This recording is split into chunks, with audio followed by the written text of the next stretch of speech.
पांचों पांडव भैया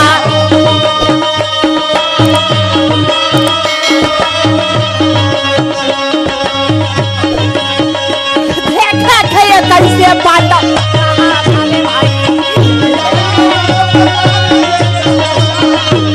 देखा कि ये कैसे गाये पांचों भाई पांडव एक झाड़ के नीचे बैठे रहा है बीच में व्यास देव मुनि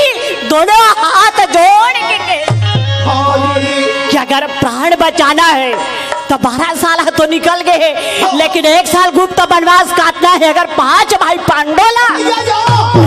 तो राजा विराट के घर में जाके नौकरी कराओ। तब 5 भाई पांडव द्रौपदी सही अपन रूप चेंज करके नामला चेंज करके और चली इसका 5 भाई पांडव राजा विराट के घर में कैसे देख चला थे ना 5 ये पांडव चलेगा।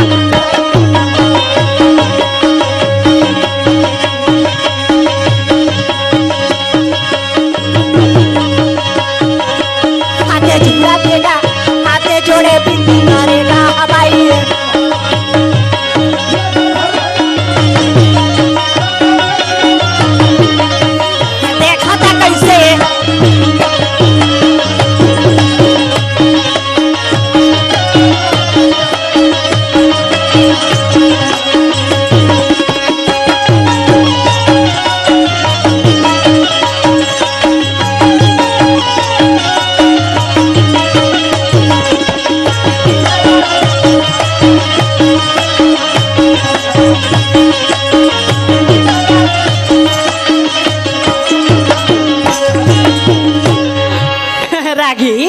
पांचों भाई पांडव सुंदर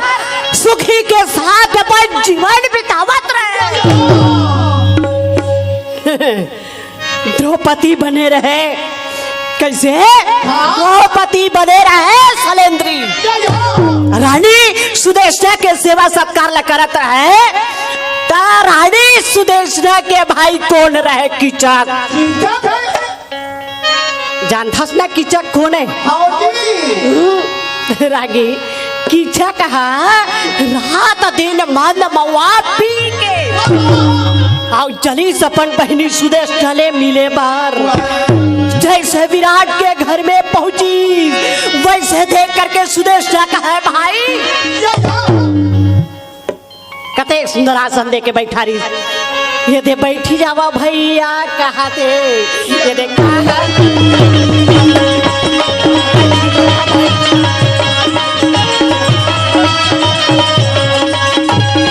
जोड़ा कैसे लेगा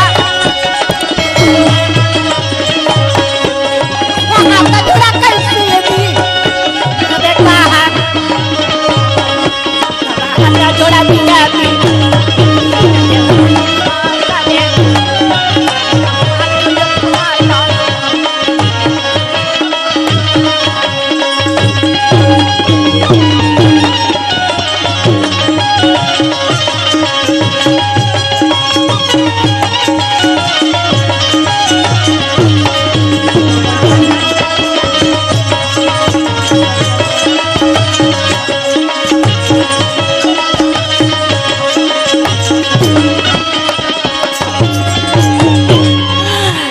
सुदेशना कहे भाई आप क्या ना कैसे हो इसे कीचक कहे रानी सुदेशना तय जाना तक ना मैं श्री तोला देखे बराए है ऐसे कह के भोजन खा के बैठे रहा है ओ द्रौपदी भोजन खा के अपन थाली के पानीला देखे और केत भेरा कीचक के नजर पड़ गई जब कीचक के नजर पड़ी ना टकर कैसे थे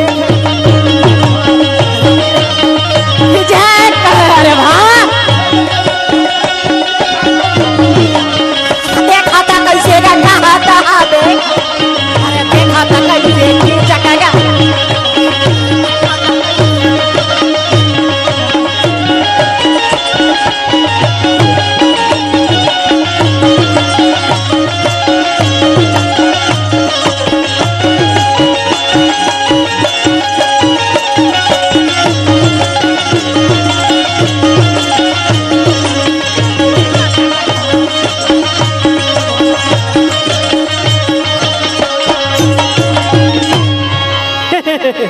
कि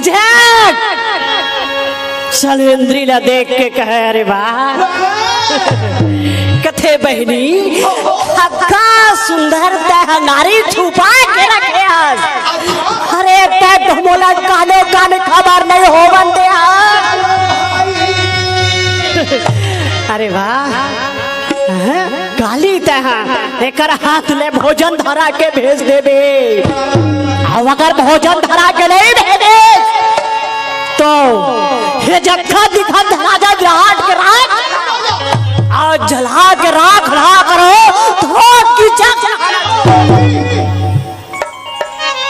तो बात सुन के बिचारी सुदेशना है कांप के ये कीचक है चली सपन भवन के वो ये बार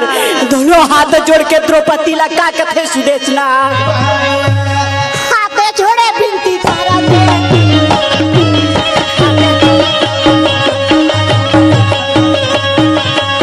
कहे सलेंद्री अरे तह तो जाना था मोरे भाई क्या कतला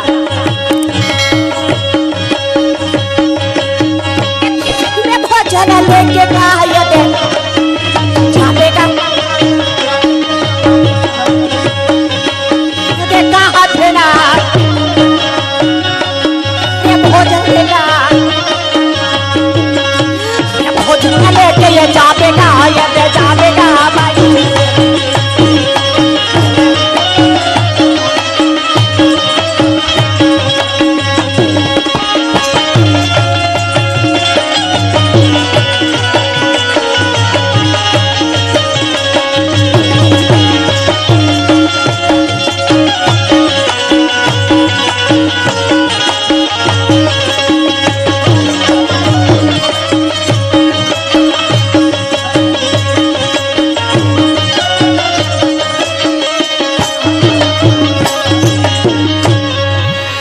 द्रौपदी हाथ का बात का सुन के कहा ठीक है रानी मैं भोजन लेके जरूर जाऊंगा।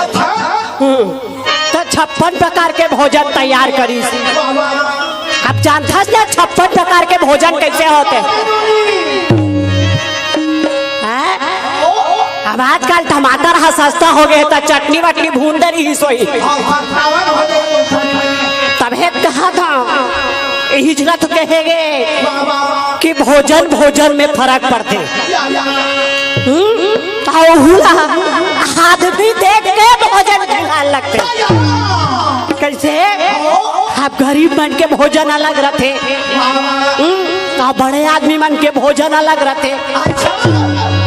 तक बड़े आदमी भोजन खा नहीं तब है तो अलग अलग नाम दे एक सतीत कहा थे और सुंदर भोजन तैयार करके और हाथ में थाली लेकर के द्रौपदी चली कहा जहाँ कीचक बुला रहा है वहीं पे थाली लधार के और जावा था पे मोर भाई ये धरेंगा दहाद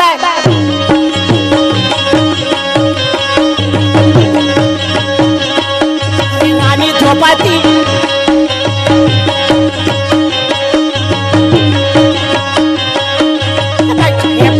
कीचका कैसे दिखाएगा बैठे बैठे कीचका कैसे दिखाएगा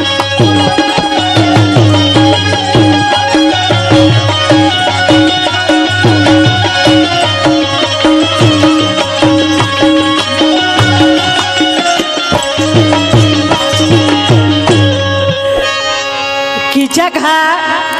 द्रौपदी का इंतजार करत रहे जब पहुंचीस ना भोजन लेके तो जैसे द्रौपदी भोजन ला रख के तुरंत पाछा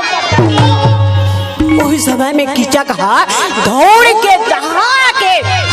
पकड़ी द्रौपदी के हाथ जब हाथ पकड़ी तो द्रौपदी घबरा गई घबरा के दोनों हाथ जोड़ के कहे महाराज नहीं महाराज नहीं अभी तो बोला जावन दो महाराज लेकिन अक्का पक्का है कि मैं भाई दूज के दिन आप लिए भोजन लेके जरूर आऊंगा ऐसे कह के दोनों हाथ जोड़ के अब बिनती मांग के वहां से चले तोर मुरली में जादू लगे कन्हैया मुरली में जादू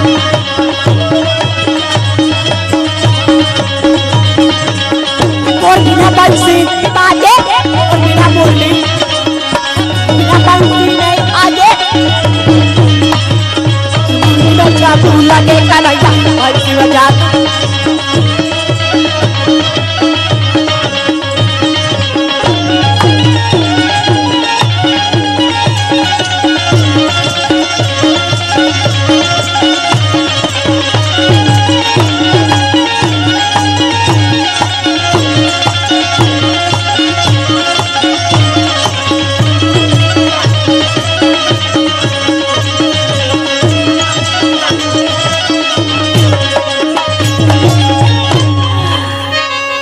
द्रौपदी बिचारी है घबरा गे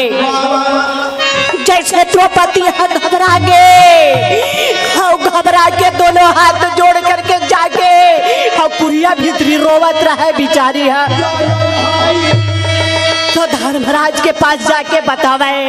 नकुल के पास जाके बतावे, अर्जुन के पास जाके बतावे, लेकिन चारों भाई में से एको भाई मदद के लिए आगू नहीं आई। तब आखिरी में क्या करी, भीम के दुआरी में जाके और रोज बैठे रहा के बेरा भीमा भोजन पान खा के तब भीम कथे कौन माई लोग रोवा थे भाई से कहीं के उठी। और जब दरवाजा खोल के देखी तब देख के कहते अरे बाप रे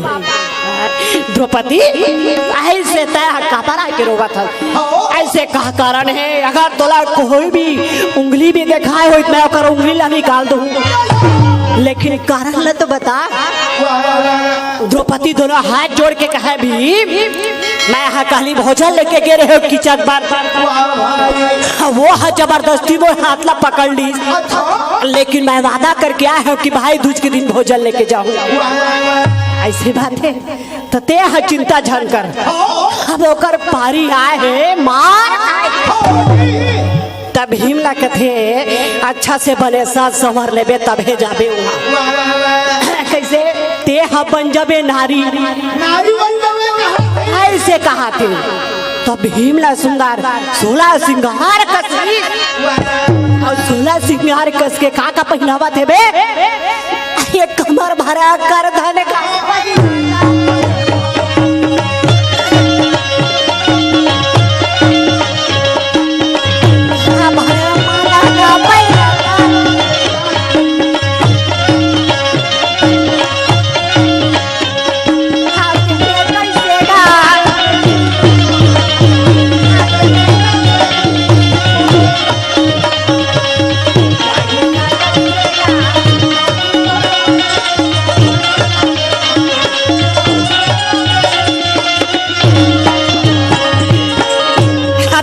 लुगरा पहना दी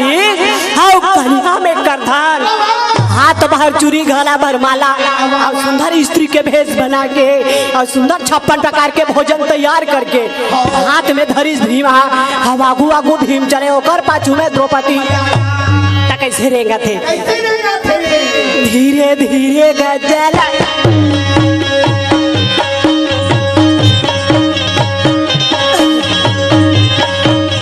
भोजन धर के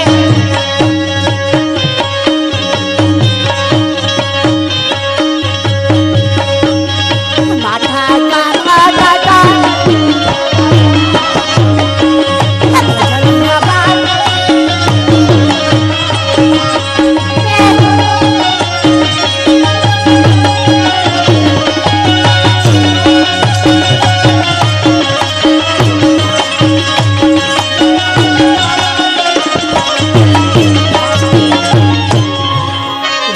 भोजन ला धर के पहुंची द्रौपदी बिचारी बाहर में खड़े है होगा भीम भोजन ला धर के और ढक ढक ले मुड़ी ढाके रहा है। कैसे अरे सच्ची के माहे लोगन हरे कह के और जैसे जाके पलंग में बैठी तकिचक थे शैलेंद्री हब्बर ज्वार के रास्ता देखो थे कैसा ना देख ज्वार हो गए शैलेंद्री के आवाज में बाहर लेकर थे महाराज तोर बार भोजन बनावत रहे हम एकरे से अब्बर ज्वार हो गए अब जल्दी से भोजन खा लो। तब पहली कथे कि मैं तोर हाथ गोला दबा दे था किचक कथे बने कहा था सो भाई ऐसे कह के तब भीम बैठे रहे मुड़ी का ढाक के गा है हम ओके बेरा जय से भीमा धरी कीचक के पावला जब कीचक के पावला दबावत रहे ना त कीचक कथे कैसे कर हाथ एकदम कड़क कड़क लागत रे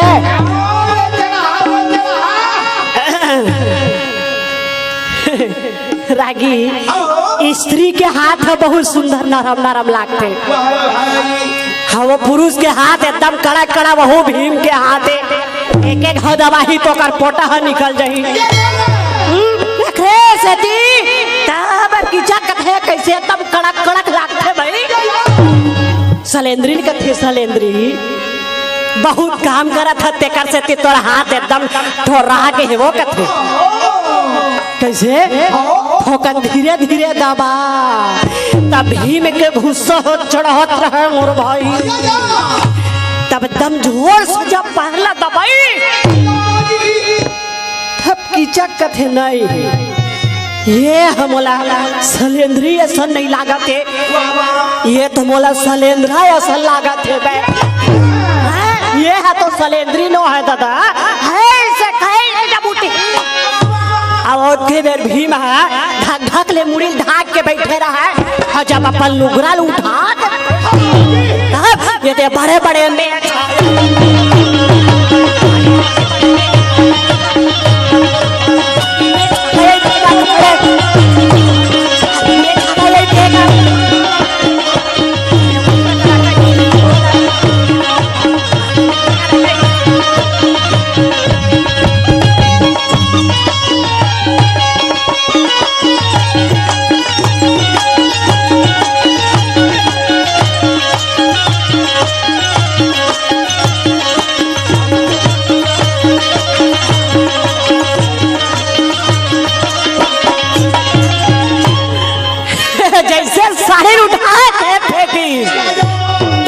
भीम के ऐठे ऐठे मेचा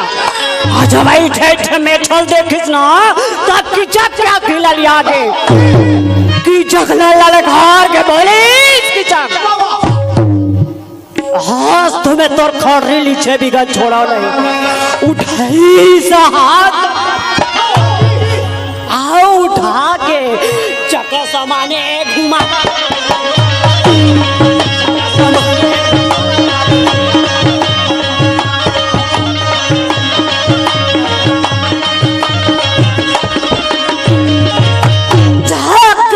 समान घुमाई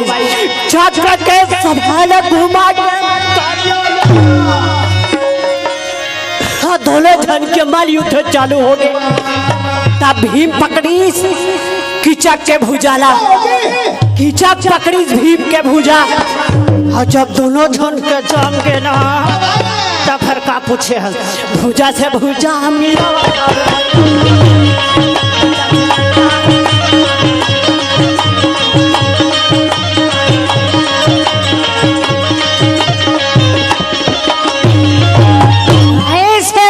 से भुजा उठा चक्र के कथे कस रे अपन आपला बहुत बलवान समझ तोला जाने बलवान तोला जाने बलवान